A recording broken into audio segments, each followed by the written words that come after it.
எல்லாருக்கும் வணக்கம். கடந்த 26ஆம் தேதி என்னுடைய பிறந்த நாள். அந்த பிறந்த நாள் அன்னைக்கு ஆ, பாஜகவுடைய மாநில தலைவர் திரு அண்ணாமலை அவர்கள் அந்த சவுக்கடி சந்திரகாந்தா சீன் ஒன்று அரங்கேற்றம் பண்ணார்.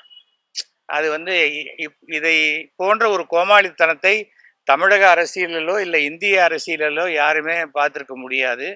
ஒரு பிரச்சனை, அந்த பிரச்சனைக்கு தீர்வு காணுவதற்கு முயற்சி செய்ய வேண்டுமே தவிர, அதுக்கு நான் பொறுப்பேற்றுக்கிறேன் அப்படின்னு சொல்லி நான் சவுக்கால் அடிச்சுக்கிறேன் அப்படிங்கிறது ஒரு கோமாளித்தனம். அவர் ஒன்றும் தமிழ்நாட்டு டிஜிபியோ இல்லை சென்னை கமிஷனரோ கிடையாது. அவர் எதுக்கு அந்த பொறுப்பு ஏற்றுக்கணும்? ஒருவேளை அந்த குற்றவாளி அவருக்கு உறவா, இல்லை அவருக்கு தெரிஞ்சவங்களா, இல்லை ஒருவேளை அவர் இந்த குற்றம் தண்டிக்கப்பட்டோடனே அவரை பிஜேபியில் எடுத்துக்கலாம். ஏன்னா ஏற்கனவே 260 ஒரு கிரிமினல்ஸ் இருக்காங்க. சரி, 262ஆவதையும் சேர்த்துக்கலாம் அப்படின்னு இருக்கலாம். ஆனால் ஒரு விமர்சனம் என்பது யாருக்கும் உண்டான உரிமை. அது தடம் தாழ்ந்து விமர்சிக்காமல் எல்லாம் விமர்சிக்கலாம். இந்த சவுக்கடி தான் ஒரு தலைவருக்கு தகுதியான ஒரு இடம் என்றால், தமிழ்நாட்டில் நடிகர் எம்.எஸ். பாஸ்கருக்கு தான் பாஜக தலைவர் பதவி கொடுக்கணும்னு நான் சொன்னேன். அவர் தான் நல்லா ஆடிக்கினே சவுக்கால் அடிச்சுக்கிறார் ஒரு படத்தில், ரொம்ப சிறப்பாக பண்ணியிருப்பார். இதை என்ன பண்ணிட்டாங்க, என்னுடைய செல் நம்பரை கொஞ்சம் அளவு கடந்த அண்ணாமலை அடிமை யாரோ 2-3 பேர் என்ன பண்ணிட்டாங்க, இதுதான் எஸ்வி சேகர் நம்பர், அவரை கொஞ்சம் பக்குவமாக செஞ்சு விட்டுருங்க அப்படின்னு போடுறாங்க. அதாவது சோசியல் மீடியா இருக்கு, என்ன வேணா பேசலாம்ங்கிறத தாண்டி அடுத்தவருடைய தொலைபேசி எண்ணை அவர் அனுமதி இல்லாமல் போடுவது சட்டப்படி குற்றம். கொஞ்சம் ஆத்திரத்துல புத்தி பேதலிக்கும் போது தவறுகள் நடப்பது சகஜமான ஒரு விஷயம். அதுக்கு பிறகு பார்த்தா எனக்கு சாதாரணமாக ஒரு நாளைக்கு 100-200 கால்ஸ் வரும். இதுக்கப்புறம் 1000, 2000, 3000ன்னு கால்ஸ் வருது. வாட்ஸ்அப்பில் வருது, இதில் வருது, வந்துக்கிட்டு இருக்கு. நமக்கு ரெகுலரான கால்ஸ் அட்டன் பண்ணவே முடியாத அளவுக்கு ஆயிடுச்சு. சரி, நான் என்ன பண்ணேன், நம்ம சிலதெல்லாம் மேனேஜ் பண்ணோம். இதெல்லாம் சகஜம். ஏன்னா நானே பொது வெளியில் என்னுடைய நம்பரை கொடுத்துருக்கேன். ஏன்னா யாருக்காவது ஏதாவது உதவி தேவைப்படணும். அன்னைக்கு ஒரு டைரக்டர் ஒருத்தருடைய ஹார்ட் அட்டாக் வந்துருச்சு. எனக்கு ஃபோன் பண்ணி அவங்க ஒய்ஃப் சொன்னாங்க. காலத்தில் 7 மணிக்கு சொன்னாங்க. 8:30 மணிக்குள்ளே அவரை ஓமந்தூராரில் அட்மிட் பண்ணி இமீடியட்டாக அவருக்கு ட்ரீட்மெண்ட் கொடுத்தோம். அந்த மாதிரி உதவி செய்வதற்கு தான் என் நம்பரை கொடுத்துருக்கேனே தவிர யார் வேணா என்னை திட்டுங்கடான்னு சொல்கிறதுக்கு இல்லை. ஸோ இது ரிட்டையர் ஆன ஒரு போலீஸ் தலைமையில் நடக்கக்கூடிய ஒரு கட்சியில் இப்படி சட்ட மீறல்களை நான் பண்ணுவேன், உன்னால் என்ன பண்ண முடியும் பார்க்கலான்னா, அதுக்கு உண்டான பிரதிபலன்களையும் எதிர்பார்த்து அவங்க தான் செய்யணும். இல்லை அதை அதுக்கு உண்டான தண்டனை இருந்தால் அந்த தண்டனையை அனுபவிச்சு தான் ஆகணும். என்ன பண்ணினாலும் அண்ணாமலை சவுக்கால் அடிச்சுக்கிட்டாலும் தீ மிதிச்சாலும் அவர் ஒன்றும் வெறும் அண்டர்வேரோட மாத்திரம் தமிழ்நாடு முழுக்க நான் சுற்றிட்டு வரேன்னு சொன்னால் கூட பிஜேபி தமிழ்நாட்டில் ஒரு சீட்டு கூட 2026 ஜெயிக்க வாய்ப்பே கிடையாது. 40க்கு 40 வரும்னு பேசினார். கடைசியில் 12 இடத்துல டெபாசிட் போச்சு. 40 சீட்டும் வாஷ் அவுட் ஆச்சு. வெறும் வாய் தான் வேலை செய்யும் அண்ணாமலைக்கு, செயல் ஒன்றுமே கிடையாது. இதில் பேசினாங்க, ஒருத்தர் கூட பாஜக நிர்வாகி என்கிட்ட பேசலை. ஏன் இப்படி? ஏன்னா அவங்க எல்லாருக்கும் தெரியும், இவ்வளோ அபத்தமாக பைத்தியக்காரத்தனமாக இருக்கக்கூடிய ஒரு முட்டாள் தலைவனை போய் போட்டிருக்காங்களே நம்ம கட்சியில் அப்படின்னு. நான் எல்லாத்தையுமே நான் பிஜேபியில் இல்லாவிட்டால் கூட இன்றைக்கும் நான் என்னுடைய கருத்துக்களை நேரடியாக நம்முடைய பாரத பிரதமர் அவருக்கு நான் அனுப்பிச்சி விடுறேன். அவ்வளோதான். தமிழ்நாடு நல்லா இருக்கணும். இது பாலிடிக்ஸ் பாலிடிக்ஸ் பண்ணுற இடமே இல்லை. அந்த ஒரு குற்றவாளி யாராக இருந்தாலும் அந்த குற்றவாளி தண்டிக்கப்பட வேண்டியவர். அதுவும் அந்த பெண்கள் விஷயத்துல நடந்து கொள்ளக்கூடிய பாலியல் குற்றவாளிகள் மிக கடுமையாக தண்டிக்கப்பட வேண்டியது. எனக்கு அதில் மாற்று கருத்தே கிடையாது. இதெல்லாம் அந்த அரபு நாடுகளில் இருக்கிற மாதிரி பனிஷ்மெண்ட் கொடுக்கணும், அப்பதான் அது சரியா வரும். ஆனா என்னன்னா, எய்ட்ஸ் மாதிரி தான், இது எனக்கு வராது மற்றவங்களுக்கு வரும் அப்படின்னு நினைச்சுக்கிட்டு இந்த தப்பு பண்றது. அதுதான் ஒரு 20 வருஷம் முன்னாடி சென்னை கமிஷனர் சொன்னார், உங்க வீடெல்லாம் இருட்டா வச்சுக்காதீங்க, வீட்டை சுற்றி விளக்கு இருக்கட்டும் அப்படின்னாரு. அன்னைக்கு நான் என் வீட்டை சுற்றி ஒரு 10 லைட் போட்டேன். நைட் டயத்தில் அந்த 10 லைட்ஸ் எரிஞ்சுக்கிட்டே தான். சிசிடிவி வைக்கணும், நாங்கள் சிசிடிவி வச்சோம். பாதுகாப்புங்கிறது நம்மளும் ஜாக்கிரதையாக இருக்கணும், அதுதான் முக்கியம். அதுதான் சொல்றேன், எந்த பெண்ணாக இருந்தாலும் அது யாராக இருந்தாலும் சரி, இந்த மாதிரி ஒரு சம்பவம் நடக்கிறதுக்கு நாம ஆண்கள் தான் வைக்கப்படணும். அதுதான் உடனே இதை போலீஸ் பார்க்க மாட்டாங்களே. நமக்கு இருக்கிற போலீஸ் ஃபோர்ஸ்லையும் பாக்கி இதுலேயும் சுய கட்டுப்பாடும் சுய ஒழுக்கமும் இருந்தால்தான் சமுதாயம் நன்றாக இருக்கும். நான் ரொம்ப வருஷமா சொல்லிட்டு இருக்கேன், பள்ளிக்கூடங்களில் கல்வியை போதிப்பதை விட ஒழுக்கத்தை அதிகமாக மாணவர்களுக்கு போதிக்க வேண்டும். அப்பதான் அடுத்த தலைமுறை சமுதாயம் மிக சிறப்பாக இருக்கும். பக்குவமா செய்ய முயற்சி பண்ணாங்க. நான் இது மாதிரி அன்னோன் நம்பர் எடுக்கவே இல்லை. எனக்கு என் ஃபோனில் கிட்டத்தட்ட 18,000 சேவ்டு மெசேஜஸே இருக்கு, சேவ்டு நம்பர்ஸ் இருக்கு. என்னுடைய நண்பர்கள் இப்போ தந்தி டிவியில் பார்த்தா உடனே அவரோட நம்பரை நோட் பண்ணால் நம்பர் ரெக்கார்ட் பண்ணிடுவேன். எனக்கு அந்த முன்னெல்லாம் 50 நம்பர் 75 நம்பர் அது இல்லை இப்போது. ஸோ எனக்கு கிட்டத்தட்ட 18,000 நம்பர்ஸ் இருக்குது. ஸோ அந்த நம்பருக்குள்ளே வர கால்ஸை மாத்திரம் நான் எடுக்கிறேன். அன்னோன் நம்பர்ஸ் எடுக்கிறது இல்லை. அன்னோனில் சில பேர் பிஸ்னஸ் விஷயமா பேசணுன்னா அவங்க எஸ்எம்எஸ் அனுப்புவாங்க, சார் இந்த விஷயமா நான் பேசணும். அப்போ நான் இமீடியட்டாக நான் கால் பண்ணுறேன். அதனால் எனக்கு ஆனால் என்னென்னா சைலண்டில் வச்சுக்க வேண்டியிருக்கு ஃபோனை. என்னுடைய ஃபோனை என்னை பெரிய பழி வாங்கிட்டு தான் நினைக்கிறாங்க. இப்போ அண்ணாமலைக்கு 4 நம்பர் இருக்குது. ஒரு நிமிஷம் ஆகுமா நான் கொடுக்குறதுக்கு? ஆனால் எத்தனை நம்பர் அண்ணாமலைக்கு இருந்தாலும் ஒரு நம்பர் கூட அவர் எடுக்க மாட்டார். அவருக்கு 5 அசிஸ்டண்ட்டு, அண்ணன் குளிக்கிறாரு தூங்குறாரு இது மாதிரி தான் சொல்லுவாங்க. தவிர நான் தைரியமாக எந்த ஃபோன் வந்தாலும் எடுப்பேன். ஏன்னா நான் கரப்டட் பர்சன் கிடையாது. அண்ணாமலை எடுக்க சொல்லுங்க, ஃபோன் அடிச்சா டைரெக்டாக எடுத்து பேச சொல்லுங்க. பேச மாட்டார். நேற்றுக்கு கூட பார்த்தேன், ஏதோ ஒரு இடத்துல ஒருத்தர் தலைவர் சொல்கிறாரு, நான் ஆஃபீஸ் ஆரம்பிச்சிருக்கேன் வாங்க அப்படின்ட்டு லேண்ட்லைன் நம்பர் கொடுக்குறாரு. ஏன் செல்ஃபோனுக்கு எதுக்கு இருக்குது? நம்மளை தொடர்பு கொள்ள தானே. அப்படி என்ன அடையாளத்தெல்லாம் மறைச்சிக்கிட்டு நான் ஒளிஞ்சு இருப்பேன், எனக்கு நீங்கள் வேணும் உங்களுக்கு நான் வேண்டாமா அப்படின்னா என்ன? எனக்கு அது புரியலை. நடிகர்களாக இருக்கட்டும், ரசிகர்கள் வேணும் அது வேணும், ஆனால் நம்பர் கொடுக்க மாட்டேன். பிஏ அவன் பிஏ அவனுடைய பிஏ அவனை பாரு அப்படின்னா எப்படி சரியா வரும்? வந்திருக்கும் சார், கிட்டத்தட்ட ஒரு 5000 வந்திருக்கும். கிட்டத்தட்ட பாஜகவுடைய உறுப்பினர் எண்ணிக்கை அளவுக்கு வந்திருக்கும்னு வச்சுக்கோங்க. உறுப்பினர் எண்ணிக்கை அளவுக்கு வந்திருக்கும். ஏன் திருப்பி கேட்டு சந்தோஷப்படுறீங்களா? அவங்களே 1 கோடி உறுப்பினர் பண்றேன் நாங்க, கட்சியில் என்னாச்சு? இன்னும் 20 லட்சம் கூட வரல. அதனால 40 லட்சம்னு போட்டிருக்காங்க. வராது. ஏனென்றால் எப்பொழுதுமே நான் செய்த சாதனைகளை சொல்ல வேண்டும், அல்லது செய்ய போகின்ற நல்லவைகளை சொல்ல வேண்டும்.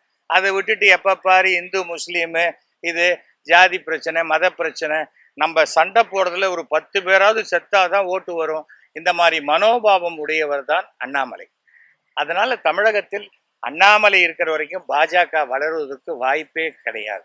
பெண்களுக்காக போராடுறேன்றாரு. இதே கேசவ விநாயகத்தின் மேல இந்த பாஜக இருக்கக்கூடிய கேசவ விநாயகர் 167 பெண்கள் புகார் கொடுத்துருக்காங்கன்னு தினமலர்லயே 2வது பக்கத்துல போட்டு விசாகா கமிட்டி அமைக்கணும்னு வந்தது 2 வருஷம் முன்னாடி. அவரும் இங்கேயே தான் இருக்கார். எதற்காக சொல்றேன், நான் சின்ன வயசுல இருந்து இந்த கோஎஜுகேஷன்ல படிக்கிற பசங்கள்லாம் நல்லா இருப்பாங்க, வாடா பொடின்னு பேசிக்கிட்டு சந்தோஷமா இருப்பாங்க. அப்படியே பெண்கள் வாடியே இல்லாத வளர்றவங்களுக்கு திடீர்னு லேசா அந்த புடவை நுனி பட்டோன்னு சிலிர்த்து எழுந்துருவாங்க. அது இருக்க வேண்டியதில்லை. எப்போதுமே செக்ஸ் தான் வாழ்க்கை இல்லையா? அதை தாண்டி ஒரு சகோதரியாக பார்க்கலாம், ஒரு நண்பியாக பார்க்கலாம். அப்படிதான் நான் சினிமாவில் 60 ஹீரோயினுக்கு தாலி கட்டிருக்கேன். எல்லாரையுமே வீட்டுக்கு கூட்டு வந்துட்டேன். சினிமாவில் நடித்தவங்க எல்லாம் ஒழுக்கமாக தான் இருக்காங்க.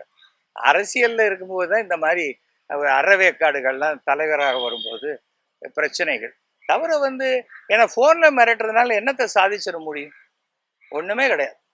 ஆனால் சட்ட ரீதியாக இது தவறு. அடுத்தவருடைய ஒரு ஃபோன் நம்பரை அவங்க அனுமதி இல்லாமல் போடுறது மிகப்பெரிய தவறு. அதில் 2 பேர், ஒருத்தர் ஃபேஸ்புக்கில் போட்டிருக்காரு, இன்னொருத்தர் ட்விட்டரில் போட்டிருக்காரு. அவங்க 2 பேர் மேலேயும் அவங்களுடைய ஸ்க்ரீன்ஷாட்டோடு எடுத்து நான் கம்ப்ளைண்ட் கொடுத்துருக்கேன். கண்டிப்பாக அது யாருன்னு பார்த்து நடவடிக்கை எடுக்கிறேன். நான் டெப்டி கமிஷனர். ஒருத்தர் பாஜகவினர், இன்னொருத்தர் தெரியல சார், தெரியல. ஒருத்தர் போட்டிருக்காரு, பிரசாந்த் கிஷோர் மாதிரி 100 கோடி கொடுத்தா இவர் அரசியல் வியூகம் அமைச்சு கொடுப்பாராம். இந்த மாதிரி சொந்த காசுல சூன்யம் வச்சுக்க எந்த கட்சியாவது நினைச்சால் SV சேகரை அனுபவம். என்னுடைய ஃபோன் நம்பர் போட்டு மண்டை காலி சென்னை. அதாவது அவ்வளோ நகைச்சுவையா சொல்றாரு.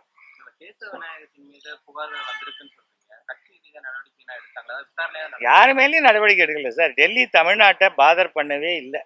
எவ்வளோ கை கழுவி விட்ட ஒரு மாநிலமாகத்தான் நான் நினைக்கிறேன் தமிழகம். இல்லை சார், நான் வந்து ஒரு தடவை மோடி அவர்களே ராத்திரி 11:45 மணிக்கு அவருக்கு ஒரு லெட்டர் கொடுக்குறேன் டெல்லியில். அப்படி அந்த பக்கமாக நிறுத்திட்டு அங்கே போய் ஆஃபீஸில் லெட்டர் கொடுத்துட்டு வரேன். காலையில் 8 மணிக்கு அவருடைய ஆஃபீஸ்லேருந்து ஃபோன், பிரைம் மினிஸ்டர் உங்கள் லெட்டரை படிச்சுட்டாரு, நான் வந்து அவர் வந்து ஜேபி நட்டா ஆஃபீஸ்க்கு இன்ஸ்ட்ரக்ஷன் கொடுத்துருக்காரு, நீங்கள் ஜேபி நட்டாவை பாருங்கன்னு. ஜேபி நட்டாவுக்கு ஃபோன் பண்ணால் 3 நாள் அவருக்கு ஃபோனே எடுக்க முடியல. அதனால தலை மட்டும் சரியா இருந்த போறது, சுற்றி இருக்கிற வால்லாம் சரியா அப்படி தலைக்கு தலை ஆடிட்டு இருந்தாக்க அது வாய்ப்பே கிடையாது. ஆட்சி 3 தடவை முடிஞ்சு போச்சு, பிஜேபியோட ஆட்சியும் முடிஞ்சிருச்சு அங்க. அவ்வளவுதான். சாதாரண குதிரை கிடைச்சா கூட அது கோடு போட்டு வரி குதிரை ஆக்கிடுறாங்க நிர்மலா சீதாராமன். வரி இல்லாத எதுவுமே அவங்களால பார்க்க முடியல. மக்களுக்கு, நடுத்தர மக்களுக்கு என்ன நல்லது செய்யணுமோ அதை செய்யாத வரைக்கும் எந்த கட்சியும் இனிமேல் ஆட்சிக்கு வர முடியாது. ஒண்ணுமே கிடையாது சார். பிரபலமானவன் புத்திசாலி, காம்ப்ளெக்ஸ் வந்துடும். ஐயோ நமக்கு அவ்வளவு புத்தி இல்லையே, நம்ம இவ்வளவு பிரபலமா இல்லையேன்னு ஒரு இன்ஃபீரியாரிட்டி காம்ப்ளெக்ஸ். அவ்வளவுதான். இது ஒன்றும் அண்ணாமலைக்கு அதிகம், பொன்னாருக்கு இருந்தது, அதுக்கு முன்னாடி இருந்த தமிழிசைக்கு இருந்தது, எல்லாருக்கும் இருந்தது. ஒரு 2011 சேர்ந்தேன். ஷோ சொல்லி மோடி அவர்கள் என்னை அழைத்து நான் சேர்ந்தேன். இன்னி வரைக்கும் என்ன சரியாவே யூஸ் பண்ணிக்கல. எலெக்ஷன் வரும்போது இவங்க சொல்லுவாங்க அவரை பயன்படுத்திடாதீங்க, ஏன்னா ஒரு 100 ஓட்டு எக்ஸ்ட்ரா வந்துருமே. வந்துருச்சுன்னா என்ன பண்றது?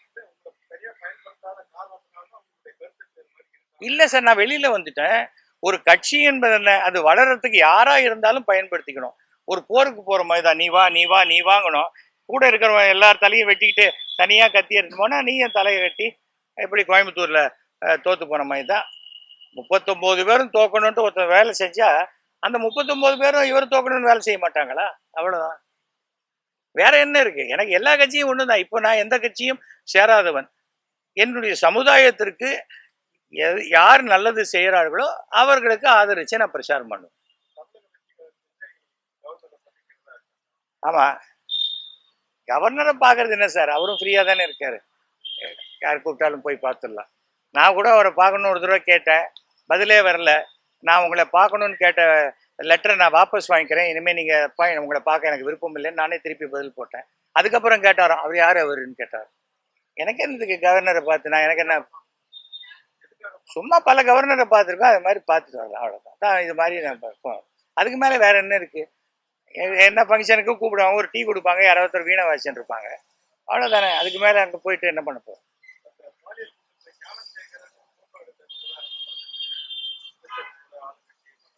சார், யார் வேணா யாரோட வேணா போட்டோ எடுத்துக்கலாம் சார். ஆனால் இந்த மாதிரி சம்பந்தப்பட்ட பிறகு, அப்படிப்பட்டவன்னு தெரிஞ்ச பிறகு ஒருத்தன் போட்டோ எடுத்துக்கிட்டா நீங்க அப்ப சொல்லலாமே தவிர, அதுக்கு முன்னாடி சொல்றதுல எனக்கு எந்த நியாயமும் இருக்கிறதா படலை. ஒரு கூட்டமா இருக்கு, நானே ஒரு படத்துக்கு போறேன், 20 பேர் செல்ஃபி எடுத்துக்கலாம், அதில் ஒருத்தன் திருடனா இருக்கான், அதுக்கு நான் எப்படி பொறுப்பா இருக்க முடியும்? அதெல்லாம் நம்ம சொல்ல முடியும். தவிர இப்போ நடந்த சம்பவத்தை எந்த ஒரு சராசரி குடிமகன்ல இருந்து யாருமே ஆதரிக்க மாட்டாங்க. மிகப்பெரிய அயோக்கியத்தனம், அநியாயம். அது குற்றவாளிகள் தண்டிக்கப்படணும், அவ்வளவுதான். அதை தாண்டி அதை அரசியலாக்கிட்டு போனா அதனால ஒரு ஓட்டு கூட கிடைக்காது. தவிர எப்பவுமே ஏன்பா இப்படி பண்ணிட்டேனா, அவன் பண்ணலையா அவன் பண்ணலையா அவன் பண்ணலையானா இது என்ன பதிலா? நீ பண்ணினியா இல்லையா, அவ்வளவுதான் இருக்கணும். அந்த பதில் சொல்லாத வரைக்கும் அது குழப்படி அரசியலாகத்தான் இருக்கும். அது எனக்கு பழக்கமே இல்லை. கார்த்தால் வரும்போது கூட வணக்கம் சார்னா, யோ சார்னு என்னை கூப்பிடாது ஏன்னு சொல்லிட்டு வந்தேன், அவ்வளவுதான். யார் அந்த சாரா இருந்தா எனக்கு என்ன சார்? போலீஸ் ஒரு விசாரணை நடத்திக்கிட்டு இருக்காங்க, அதுக்கு முதல்ல நடுவில் நம்ம ஏன் இன்வெஸ்டிகேட் பண்ணும்? அவசியமே இல்லையே சார். எத்தனை கேஸ் ரெஜிஸ்டர் ஆகுது, எத்தனை கேஸ் நடந்துட்டு இருக்கு, எல்லாத்துலயுமே நம்ம பூந்து யார் அவர் யார் என்னன்னு நம்ம கேட்கிறோமா? இதே அரசியலாக்கணும் இல்ல பரபரப்பாக்கணும் அப்படிங்கிற எண்ணத்துல வேணா சொல்லலாமே ஒழிய, இது இன்னொருத்தருடைய அவருடைய கடமைகளை நாம இன்டர்ஃபியர் பண்ற மாதிரி தான் நான் நினைக்கிறேன்.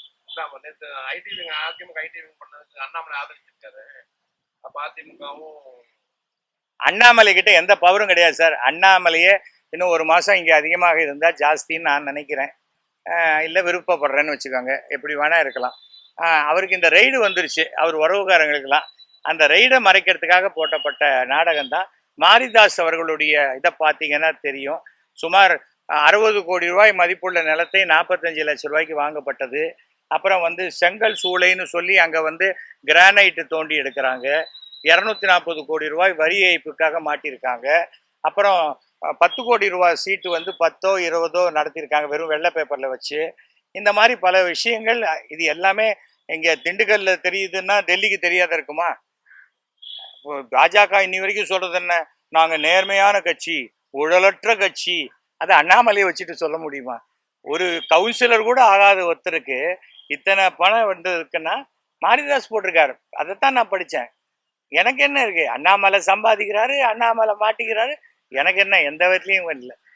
அதுக்காக நான் என்ன சொல்ல வரேன், சரியான சாதாரணமா எல்லாரும் சராசரிக்கும் கீழே இருக்கக்கூடிய அரசியல்வாதி பண்ற அரசியலை பண்ணினா தமிழ்நாட்டில் பாஜக வளராது.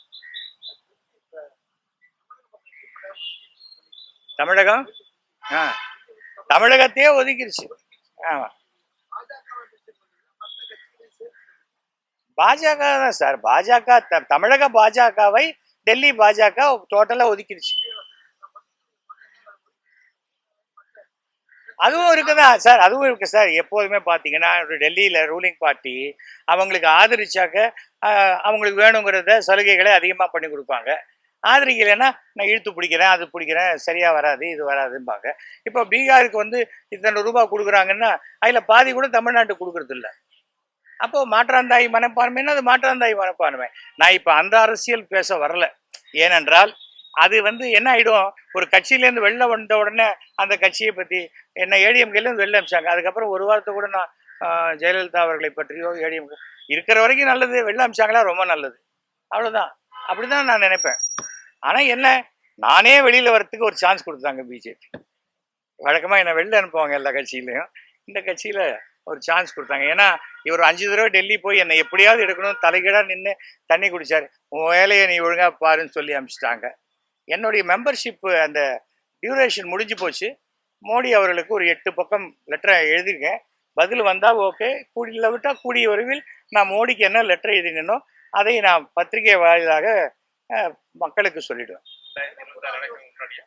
இப்போ சார் என்ன இருக்கு, ஒரு வாரத்தில் சொல்லுவேன். ஆமாம் சார், நான் 300 கோடி ரூபாய் வேலை நடந்தது, ஒரு பைசா கூட கமிஷன் வாங்கலை. எனக்கு கொடுத்த ஃபண்டு முழுக்க நான் நிறைவேற்றினேன். எங்கள் வீட்டுக்கு பக்கத்தில் ஒரு ஷட்டில் கோர்ட்டு 3 கோர்ட்டு போட்டேன். இப்போ டெய்லி 400 குழந்தைகள் விளையாடி கொண்டிருக்கிறது. அது மாதிரி என்னென்ன உண்டோ மக்களுக்கு எது தேவையோ அதுதான் பண்ணேன். ஒரு பைசா நான் எங்கேயாவது கமிஷன் வாங்கினா யாரையாவது சொல்ல இல்லை. அதுதான் எனக்கு பெருமை. அது போதும். ஏன்னா கடவுள் நான் பண்ணுற தொழில் மூலமாகவே எனக்கு நல்ல வருமானத்தை கொடுத்துருக்கு. அதுக்கு மேலே என்ன இருக்குது? நான் என்ன சொல்கிறேன், அரசியல் வந்து அயோக்கியர்கள் புகலிடம்னு வரக்கூடாது. அரசியலுக்குள்ளே வந்தால் சம்பாதிக்கணும் அப்படின்னு வரக்கூடாது. மக்களுக்கு நல்லது செய்யணும்னு வாங்க. வந்தால் அவங்க நல்ல பேர் எடுப்பாங்க. நல்லகண்ண ஐயாவை பார்த்துட்டு வந்தேன், நமஸ்காரம் பண்ணிட்டு வந்தேன். உங்களை போன்று தான் நானும் இருக்க முயற்சி பண்ணுறேன் சார், என்னை ஆசீர்வாதம் பண்ணுங்கன்னு சொல்லிட்டு அவருக்கு நமஸ்காரம் பண்ணிட்டு வந்தேன். அவ்வளோதான். நமக்கு நல்லவர்களைத்தான் நம்ம ஒரு எடுத்துக்காட்டாக பார்த்துக்கணும். அண்ணாமலை போன்ற ஆட்கள் எல்லாம் எடுத்துக்காட்டாக பார்த்துட்டா சமுதாயம் உருப்படாது போயிடும். ஓகே, நன்றிங்க, வணக்கம்.